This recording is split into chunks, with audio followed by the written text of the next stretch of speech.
Namib रेगिस्तान बेहद खूबसूरती और कठोर हालात वाली जगह अफ्रीका के दक्षिण पश्चिमी तट पर फैला है। यह 1200 मील से ज्यादा में फैला है। नामीबिया दक्षिण अफ्रीका और अंगोला से होकर गुजरता है। इसका नाम नामा भाषा से लिया गया है, जिसका मतलब है विशाल जगह। इतने बड़े रेगिस्तान के लिए एकदम सही नाम। यह रेगिस्तान दुनिया के सबसे पुराने रेगिस्तानों में से एक है, जिसकी अनुमानित उम्र 55 मिलियन साल से भी ज्यादा है। जरा सोचिए, जब धरती पर डायनासोर घूमते थे, नामीब रेगिस्तान तब भी था।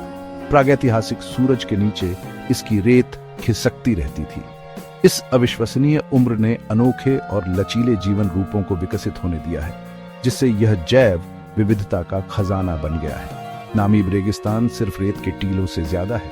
यह विविध परिदृश्यों से बुनी एक टेपेस्ट्री है। विशाल रेत के टीले, जिनमें से कुछ 1000 फीट से भी ज्यादा ऊंचे हैं, हवा और समय की शक्ति का प्रमाण है।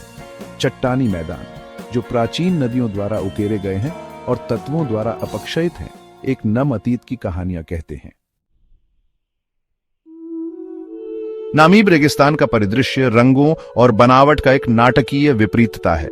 सबसे ज्यादा दिखने वाली चीज रेत के टीले हैं, जिनका रंग तेज नारंगी से लेकर हल्के खुबानी रंग तक होता है। ये टीले बस यूं ही रेत के ढेर नहीं हैं।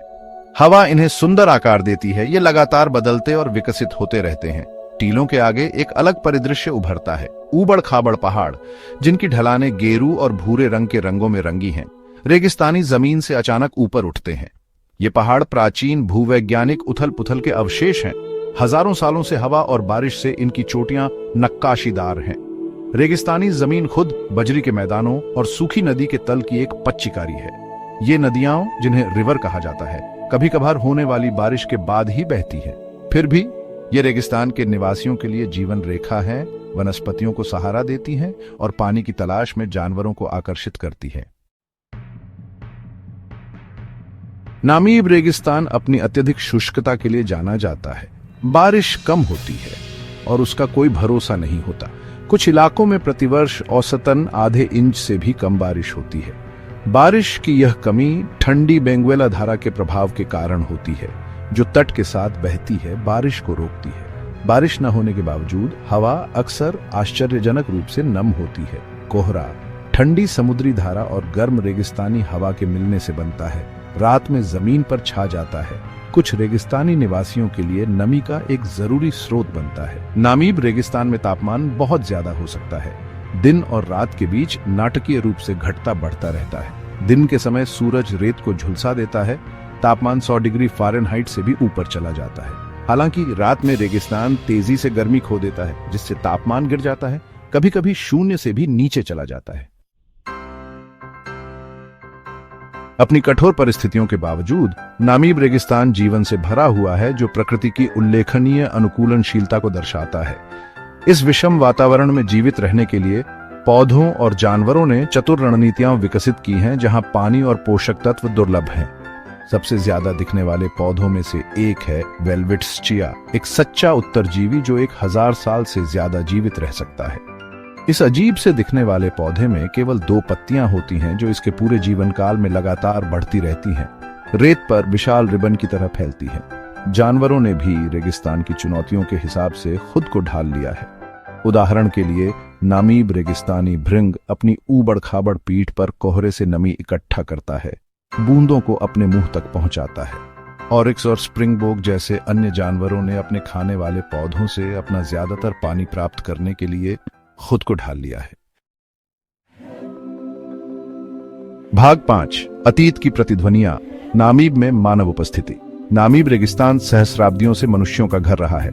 सबूत बताते हैं कि सैन लोग, जिन्हें अक्सर बुशमैन कहा जाता है, कम से कम 20,000 सालों से इस जमीन पर घूम रहे हैं। उनका जीवन रेगिस्तान की लय के साथ गहराई से जुड़ा हुआ है। सैन लोग रेगिस्तान के वनस्पतियों और जीवों की अपनी गहरी समझ के लिए जाने जाते हैं। वे पारंपरिक रूप से शिकारी संग्रहकर्ता के रूप में रहते आए हैं। भोजन, पानी और औषधीय पौधों को खोजने के लिए जमीन के अपने ज्ञान पर निर्भर हैं। नामीब में पाई जाने वाली उनकी प्राचीन रॉक पेंटिंग उनकी आध्यात्मिक मान्यताओं और प्राकृतिक दुनिया से उनके घनिष्ठ संबंध की एक झलक पेश करती है। हाल के सदियों में अन्य समूह जैसे नामा लोग और हेरेरो चरवाहे भी नामीब में चले गए। प्रत्येक ने इस क्षेत्र के परिदृश्य और संस्कृति पर अपनी छाप छोड़ी। भाग 6 प्राचीन खजाने, जहाज के मलबे और कंकाल तट। नामीब रेगिस्तान का समुद्र तट, जिसे कंकाल तट के रूप में जाना जाता है, उतना ही दिलचस्प है जितना कि इसका आंतरिक भाग। धुंध में डूबा हुआ और उबड़ खाबड़ समुद्र से घिरा हुआ, इसने अपना अशुभ नाम इसके तटों पर बिखरे कई जहाजों के मलबे से कमाया है। ये मलबे सूरज और नमक से सफेद हो गए हैं। इस तट के बेरहम स्वभाव की भयानक याद दिलाते हैं। कोहरे, तेज धाराओं और बदलते रेत के टीलों के खतरनाक संयोजन ने सदियों से अनगिनत जहाजों का दावा किया है। पुर्तगाली खोजकर्ता, व्हेलिंग जहाज और मालवाहक जहाज सभी कंकाल तट की चपेट में आ गए हैं। मलबे, जिनमें से कुछ 16वीं शताब्दी के हैं, अब परिदृश्य का हिस्सा हैं। धीरे धीरे रेगिस्तान द्वारा पुनः प्राप्त किए जा रहे हैं। अपने उजाड़ रूप के बावजूद कंकाल तट जीवन से भरा हुआ है। केप फर सील समुद्र तटों पर हजारों की संख्या में इकट्ठा होते हैं, जबकि समुद्री पक्षी चट्टानी चट्टानों पर घोंसला बनाते हैं। तट से दूर ठंडे, पोषक तत्वों से भरपूर पानी एक समृद्ध समुद्री पारिस्थितिकी तंत्र का समर्थन करते हैं, जो व्हेल, डॉल्फिन और विभिन्न प्रकार की मछलियों की प्रजातियों को आकर्षित करते हैं। भाग 7 संरक्षण। एक नाजुक पारिस्थितिकी तंत्र की रक्षा। नामीब रेगिस्तान अपनी सभी कठोरताओं के लिए एक नाजुक पारिस्थितिकी तंत्र है। इसके अनोखे पौधे और जानवर एक नाजुक संतुलन के भीतर जीवित रहने के लिए अनुकूलित हो गए हैं, जो मानवीय गतिविधियों के कारण होने वाले व्यवधानों के प्रति संवेदनशील हैं। इसे पहचानते हुए इस प्राचीन परिदृश्य की रक्षा के लिए महत्वपूर्ण प्रयास किए जा रहे हैं। नामीब रेगिस्तान का एक बड़ा हिस्सा राष्ट्रीय उद्यानों और अभयारण्यों के भीतर संरक्षित है। नामीब नौक्लुफ्ट राष्ट्रीय उद्यान अफ्रीका के सबसे बड़े संरक्षण क्षेत्रों में से एक, रेगिस्तान के एक विशाल क्षेत्र को घेरे हुए है। इसकी जैव विविधता और सांस्कृतिक विरासत की रक्षा करता है। संरक्षण के प्रयास पर्यटन को स्थायी रूप से प्रबंधित करने, रेगिस्तान के नाजुक पारिस्थितिकी तंत्र पर मानव प्रभाव को कम करने पर केंद्रित है। ऑन ऑफ रोड ड्राइविंग, कूड़ा डालने और वन्य जीवों की अशांति को रोकने के लिए सख्त नियम बनाए गए हैं। भाग 8 नामीब का भविष्य, एक साझा जिम्मेदारी। नामीब रेगिस्तान का भविष्य उन लोगों के हाथों में है जो यहां रहते हैं और यहां आते हैं। स्थानीय समुदायों की जरूरतों और पर्यटन के आर्थिक लाभों के साथ संरक्षण को संतुलित करना एक निरंतर चुनौती है। हालांकि आने वाली पीढ़ियों के लिए इस अनोखे पारिस्थितिकी तंत्र के संरक्षण के महत्व के बारे में जागरूकता बढ़ रही है। सतत पर्यटन पद्धतियां जैसे इको लॉज और जिम्मेदार टूर ऑपरेटर लोकप्रियता हासिल कर रहे हैं। इन पहलों का उद्देश्य स्थानीय समुदायों का समर्थन करते हुए और संरक्षण के महत्व के बारे में आगंतुकों को शिक्षित करते हुए अपने पर्यावरणीय पदचिह्न को कम करना है। नामीब रेगिस्तान प्रकृति की शक्ति और नाजुकता की याद दिलाता है। यह एक ऐसी जगह है जहां जीवन सभी बाधाओं के खिलाफ बना रहता है, जहां प्राचीन परिदृश्य अतीत के रहस्य रखते हैं और जहां प्रकृति का नाजुक संतुलन हमारे सम्मान और संरक्षण की मांग करता है।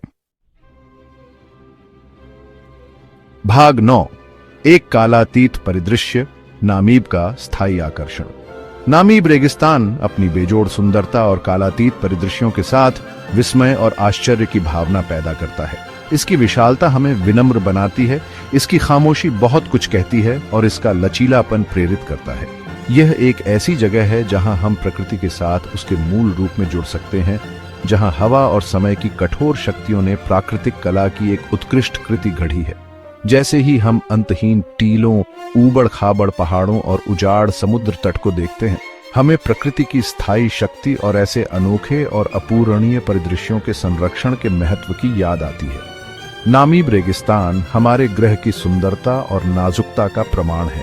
प्राकृतिक दुनिया के अजूबों को संजोने और उनकी रक्षा करने का आह्वान है।